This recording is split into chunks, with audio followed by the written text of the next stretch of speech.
நீங்கள் விஜய் ரசிகர்கள் அப்படி சொல்கிறீங்க? நான் உண்மையாக சொல்லணும்னா நான் விஜய் ரசிகர்லாம் இல்லை. எனக்கு சினிமா பிடிக்கும், எனக்கு டேரக்டர் வைஸ் தான் பிடிக்குமே தவிர்த்து தளபதி பிடிக்கும்ல. எனக்கு தளபதி ரொம்ப பிடிச்சது இந்த பிறப்போக்கும் எல்லா உயிருக்குன்ற வார்த்தைக்கு அப்புறம் தான் எனக்கு தளபதி ரொம்ப பிடிச்சது. நான் வந்து என்னோட ஐடியாலஜி அப்படின்னா எல்லாருமே சேம், இவ்வளோ தான். ஒரு பிறப்பால் ஒருத்தன் உயர்வு, பிறப்பால் ஒருத்தன் தாழ்வுன்னு நீங்கள் ஏன் சொல்கிறீங்க? அது தப்புன்றது. ஸோ அப்போ பிறப்புக்கும் எல்லாம் இருக்குன்ற ஒரு கான்செப்ட் பேசிஸில் தான் நான் உள்ளே வந்தேன்.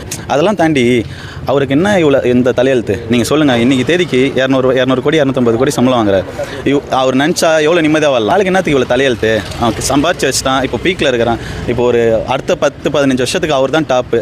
இப்போ போராடலாம் புகழ் தான், போராடலாம் மக்கள் வரவேற்பு தான், ஜாலியாக இருந்துட்டு சந்தோஷமாக இருந்துட்டு போகலாம். ஆனால் அதை மீறி இன்றைக்கி தெருவுக்கு வந்துட்டு கண்டனாயெல்லாம் பேசுகிறான், எவனும் பேசுகிறான் தளபதியை போயிட்டு. அவருக்கு இந்த தலையெழுத்து இந்த மாதிரி பேச்சு வாங்கணும்னு அவசியம் இல்லை, எதுவுமே அவசியம் இல்லை. ஆனால் இந்த பேச்செல்லாம் அவர் ஏன் வாங்கின்னு இருக்காரு?